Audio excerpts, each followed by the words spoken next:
Hello বন্ধুরা, welcome to my YouTube channel. বন্ধুরা, আজ আমি আপনাদেরকে কোনো ব্যক্তি রিটায়ারমেন্টের পরে বা কোনো ব্যক্তি ডেথ হওয়ার পরে তার যে জিআইএসএস পেমেন্ট কীভাবে করা হয়, ফাইনাল পেমেন্ট, সেটা আমি আপনাদেরকে দেখাবো। জিআইএসএস পেমেন্ট করতে গেলে আপনাকে প্রথমে কিন্তু এমপ্লয়ি এক্সিটে যেতে হবে। এমপ্লয়ি এক্সিটে যেতে গেলে এইচও লগ ইনে আপনাকে লগ ইন করতে হবে। এইচও লগ ইনে এইচআরএমএসে ঢুকলেন, এইচআরএমএসে ঢুকে সিলেক্ট রোল করে আপনি নিচের দিকে নেমে এলেন, দেখবেন এক্সিট ম্যানেজমেন্ট অপশান। এইখানেই দেখতে পাবেন কি আছে, GISS calculation or sanction generation বলে লেখা আছে। ঠিক আছে, এখানে আপনি ক্লিক করলেন। এখানে ক্লিক করলে আপনার তিনটি অপশান আছে, দেখুন, রিটায়ারমেন্ট, একটা আছে ডেথ, একটা আদার। তা আপনার যেটা হবে, আমি ধরলাম ডেথ। ঠিক আছে, আমার কাছে এখন ডেথের একটা কেস আছে, ওইটাই আমি এক্সাম্পল হিসেবে দেখাচ্ছি। ঠিক আছে, ডেথ। তাহলে এখানে এমপ্লয়ি আইডি দেওয়া আছে, দেখুন, আপনি সার্চ করতে পারেন এলওবি থেকে। এখানে চলে এসছে, দেখুন, জ্যোতিরাম সর্দার।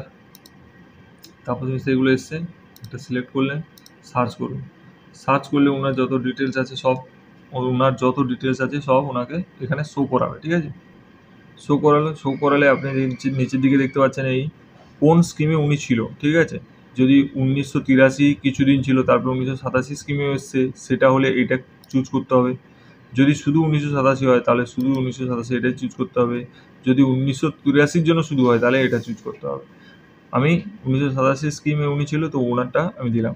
এবার উনি কবে থেকে ছিল সেটা আপনাকে দিতে হবে, যে কবে থেকে উনি শেষ করেছে আর শুরু করেছে, আর কোথায় গিয়ে উনি শেষ করেছে। ঠিক আছে, তো এইখানে আপনি ধরুন নভেম্বর 2002 উনার অ্যাপয়েন্টমেন্ট ডেট যেটা ছিল, ঠিক আছে, সেটা থেকে এই ধরুন এইখান থেকে শুরু, নভেম্বরের কত থেকে শুরু, 2014 থেকে শুরু। উনি 2014-তে জয়েন করেছে, 2014 থেকে শুরু, নভেম্বর 2014 থেকে। ঠিক আছে, আর লাস্ট মান্থ কবে, জানুয়ারি 2024। ঠিক আছে, এটা করুন। এইবারে আপনি যদি এটা আপনার মনে হয় যে কি মানে কম আছে, তাহলে আপনি এখানে এই ক্যালকুলেশন শিট ক্লিক করতে পারেন। ক্যালকুলেশন শিট অপশানে ক্লিক করলে আপনি দেখুন সমস্ত কিছু দেখাচ্ছে। ঠিক আছে, এইভাবে কত টাকা হয়েছে, টোটাল 11,117 টাকা এই হয়েছে। এবারে ওনার সেভিংস ফান্ড এত টাকা দিয়েছে। ঠিক আছে, রিকভারি কিছু নেই। ইন্স্যুরেন্স ফান্ড 10,000 টাকা দিয়েছে, আর সেভিংস ফান্ড এত টাকা দিয়েছে, টোটাল এত টাকা হয়েছে। ঠিক আছে, এটা আপনি কি করবেন, এটা আপনি এখানে সেভ করতে পারেন। আপনি সেভ করলেন, সেভ হয়ে গেছে।